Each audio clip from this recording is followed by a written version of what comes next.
long talked about the quest for the car that will do everything. We want a car that gets good fuel mileage, it's comfortable to drive, it's fast, it's fun, one that offers every single convenience. And BMW's attempt at this, I think, is the BMW 760i. Now, the 7 Series is BMW's largest and most expensive car. It's their luxury flagship vehicle, and right now we're taking it through a very nice road trip through southwestern Ontario, where the roads are long, just like this car is. I'm going to consult my phone for the trim walk because there are 4 of them. There's a lot of numbers involved.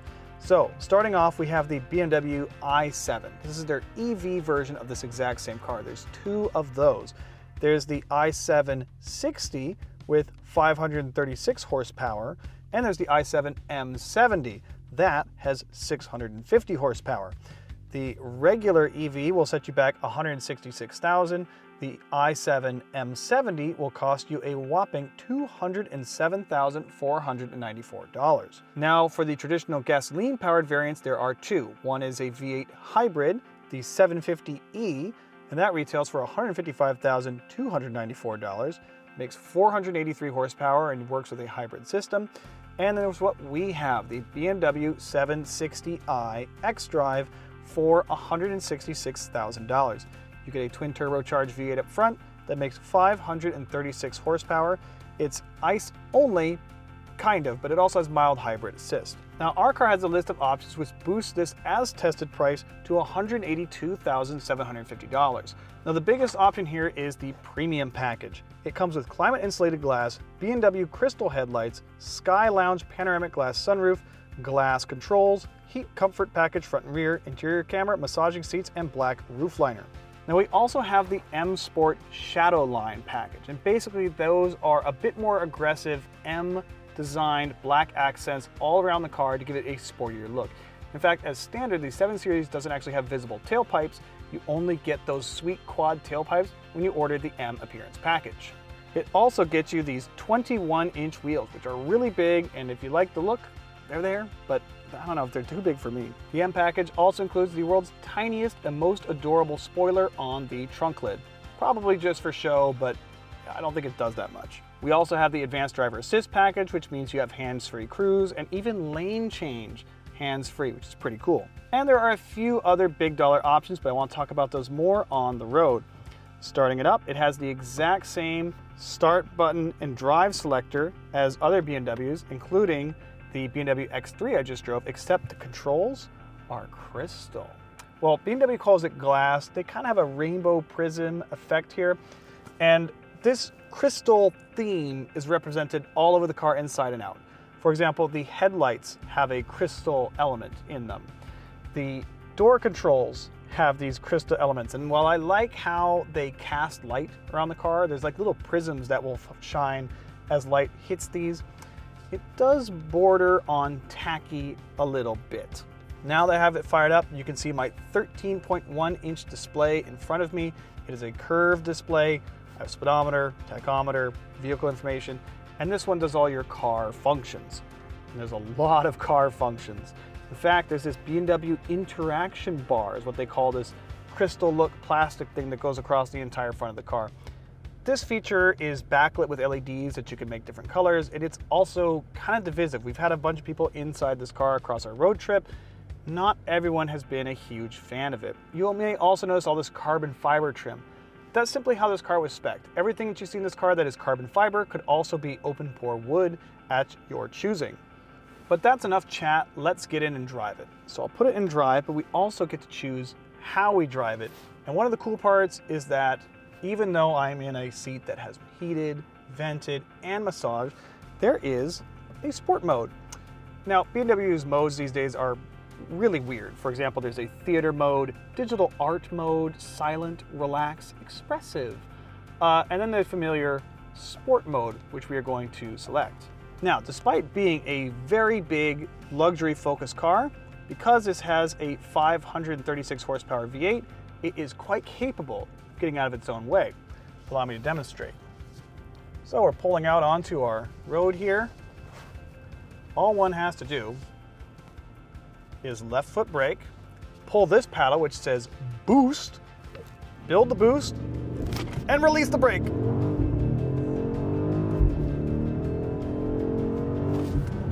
And this massive sedan will go 0 to 60 under 4 seconds. That is absolutely bananas. And yes, it is a car that has Swarovski crystal elements in the lighting and also launch mode. That is so hilarious. Despite its size, this big car is pretty agile. It has active suspension, active anti-roll bars, and it really does a great job of making you forget that huge mass when you want to hustle this thing. Right now we have it in sport mode, so the suspension is really stiff, it's really pumped up, but I mean, honestly, it doesn't do a bad sports car impression. It's got tons of power, it's very agile for its size, and I'm really impressed with this in terms of sporting flavor for a car that is so big. I mean, this thing is over 5,000 pounds. And of course, you get nice brakes, at BMW M Sport brakes in fact, so you're never lacking for stopping as well as going. The amount of power it has all across the rev range is just stupid. But if we're honest, even though this car has launch mode, it's built for more sedate things. So we're gonna go put it back into our personal mode. And as you toggle between sport and the regular modes, even the seat bolsters pump up for sporty driving. And so now we're driving it how it kind of wants to be driven. The active suspension smooths out the bumps. The ride quality is absolutely serene. And when you don't have the suspension pumped up, you do feel the body weight, feel the understeer. It's not a dynamic treat, really, but the car certainly does shrink around you, and it does feel more nimble than its size would suggest. And its size is one of my favorite things. I love the size and proportion of this car. We're so used to luxury vehicles being tall SUVs that the shape of this car is quite striking. We have a long, flat hood in front of us. We're far lower than an SUV, and a big sedan still makes a big statement, I think. Now, even though we're on some very spacious open country roads, we've also driven this car in tight parking lots. And one of the other magical features about this car is the rear wheel steering. It works to effectively shorten the wheelbase in a parking lot or tight turns in the city, and it makes this car feel way more agile, way more maneuverable, and just plain easier to drive than its size would suggest. I'm a huge fan of rear steer in a big car like this. It is an absolute game changer. Now, it is worth noting that the front end styling on this car is not to my personal liking, and it proved divisive everyone we showed it to. People could not quite make up their mind if they liked or disliked the front, but everyone thought that the car overall had a nice look to it. I kind of agree. One of the things is that I've seen this car in a lot of different specifications. You can't even get it in a two-tone, in which the kind of roof is black and the lower car is a color if you're choosing. I don't think that suits the car best. This car is tanzanite blue metallic paint, looks sharp, and is a $1,000 option. But the real magic of the 7 Series is inside. Let's be honest. For over $150,000, this is what you're paying for, the inside. So let's talk about it. There's lots and lots of stretch out room, and these seats are pillowy soft. A lot of the times we get in luxury vehicles, and frankly, they have so many adjustments that I can never find a single one that's comfortable. In the 7 Series, the seats are really well shaped. I can adjust them just how I fit. They have 2 memory functions, and I have been comfortable this entire drive. They are not performance seats. They're not really built to hold you in corners, but I like this giant lazy boy feeling, especially in this kind of caramel leather that this car has. But the seat adjustments are all very intuitive, although I have to say, you have to click through the menu, which means I hit this home screen button, and now, like a tablet, there's like a dozen different icons, from everything from drive settings to interior lighting to the owner's manual to parking cameras. There's so much going on this main screen. It's not intuitive. In fact, I have to alpha search. A lot of times I'll have to type in search seat, S-E-A, to find seat adjustment so I can adjust my lumbar on the go. That's a miss. I understand that they want a touchscreen for a smoother looking interface that looks very modern, but basic things should be readily accessible. To be fair, there is an anchored function for heated seats, cooled seats, and the heated wheel, but I want more than that. And I've multiple times had to go layers deep into the menu system, and just overall, a lot of the menus in this car are not intuitive. I have to search for things, and there's features I'm not quite sure I've mastered yet. It's kind of complicated. Now, of course, this is a massive touchscreen, but we also have a crystal click wheel to control it with. So the choice is yours, and if you'd rather click through the menus with your finger or use the click wheel down here to control it. Another interesting feature about this interior are the automatic doors. This is so crazy. This is a feature that I was introduced to on Rolls-Royces, and here in the BMW 7 Series, it is a $2,000 option. And it is kind of what it sounds like. There's a small button here, and if I press that, electric motors open the door just for me. I can even open the door for my passenger if I'm picking them up at the airport. The function to open from the inside is flawless. Open and close from the inside, super great. However, to work them from the outside, there's a less intuitive button I need to press, and I also then need to kind of jump out of the way to let them open because it scans its environment to make sure it's not opening the door into a pole. And to close it, it's just not that intuitive. I press the button, the door moves with it. That kind of needs some fixing, and in fact, I wish it would, if I just push the door shut a little bit, I wish the motors would carry it the rest of the way. So the jury's out on whether that's a valuable $2,000 option. Now, in a lot of cars, the back seat is not a place you want to be. It's typically smaller, it's kind of cramped, and the real spot you want to be is up front or even in the driver's seat. But in the BMW 7 Series, the front and the back seats have some pretty cool things to offer. So let's take this review into the back seat, and I'll show you some of the cool luxury features we have back there.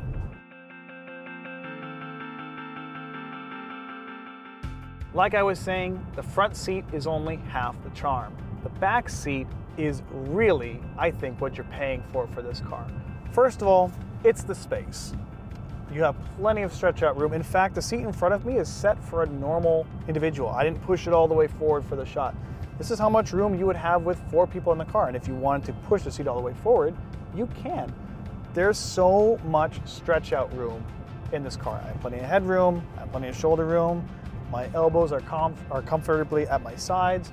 There's just a lot of space, and also a lot of glass. I have a nice view out the window. I don't feel like I'm in a cave or anything. It's just a comfortable and well-lit place to be. But it has a party trick I will show you. First of all, I can control a lot of functions with this tablet here next to my wrist on the armrest. Swipe it to unlock like a smartphone, and I have access to a variety of functions. I can change the ambient lighting of the car. In this case, I'm going to select a nice, let's go with a green. I picked emerald. I can also adjust my comfort settings. I have my climate control, I can adjust my heated seat, I can adjust the fan speed, but these are all fairly normal luxury features, with the exception that I can also control the BMW drive mode from the back seat. Now, BMW has a lot of weird drive modes, like I was saying, like theater, relax, expressive, digital art.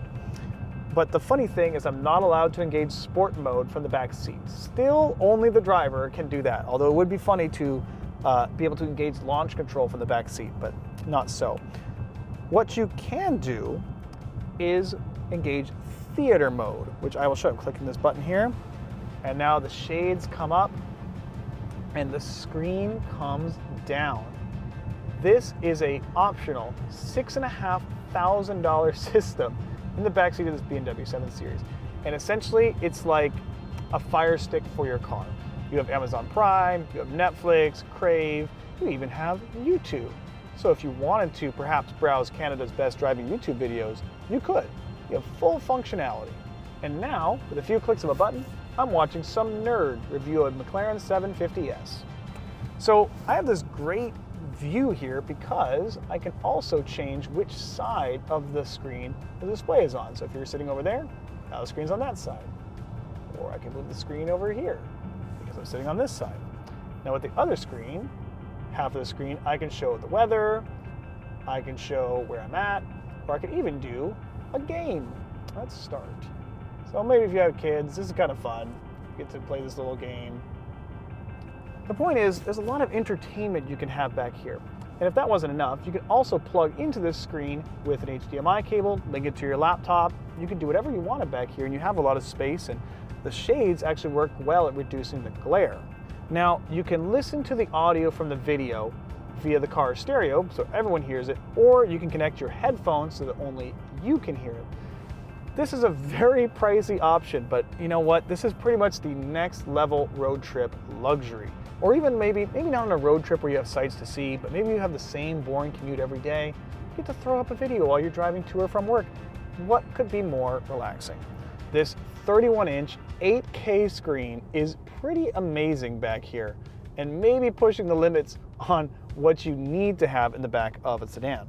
So we go back to our settings, folding up the screen. Once again, we have a view forward, shades retract. We're driving a normal car again. Now, overall, is the car perfect? Well, there's a few things that I wish were a little better. For example, I don't like the front end styling. It's a personal opinion, but it's pretty divisive. I don't think I'm alone on this one. There's a lot of styling happening at the front. The other thing is that this is a BMW 760i. The 60 used to denote a V12, which I have driven before and I really enjoyed it. This is a twin turbo V8. There was somewhat of a loss of exclusivity with the transfer to this new V8 powertrain. Now, I can't complain at all about the power it makes, the smoothness of it, or the acceleration. But there is something about a V12 in a luxury vehicle that makes the car feel more special. And I do think that something is lacking in that department from this car, because it's basically the same BMW twin turbo V8 as any other BMW V8 product available in the X5, the 5 Series, the 7 Series. They use it everywhere. But the V12 was special and pretty much reserved for the 7 Series back in the day. Now, the other thing is that Rolls-Royce won't like me saying this, but this car does share a chassis, and I would guess a fair bit of bones, with the Rolls-Royce Ghost. That, I think, speaks to the level of refinement that you have in this car.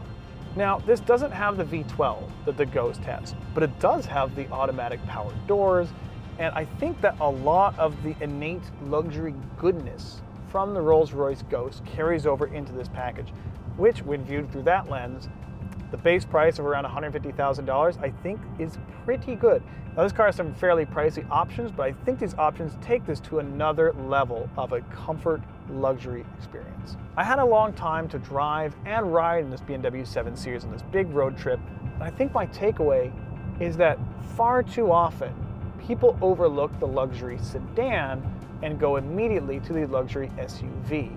Luxury sedan has a lot of advantages. Because it's lower and not an SUV, the handling is better. This thing is actually kind of fun to drive on a winding road where a luxury SUV is kind of all over the place. And there's simply a presence to a long, low luxury vehicle that you just can't get in an Escalade or a Range Rover. While I might not agree with the styling, and while some of the technology features in this car kind of border on gimmickry, the overall result is that this is a car that lowers your blood pressure. It's a car that relaxes you the longer you drive it. Some cars, after a long drive, you feel cramped, you want to get out, you need to stretch. But in this car, the longer you drive it, the more relaxed you are. It certainly carries a massive price tag, and not everyone will be able to afford a car like this in their budget. But if you can afford one, just know you're going to be a satisfied person whether you're sitting in the front or in the back. For Driving.ca, I'm Clayton Seams, and for my full written review of this car, don't forget to check out our website.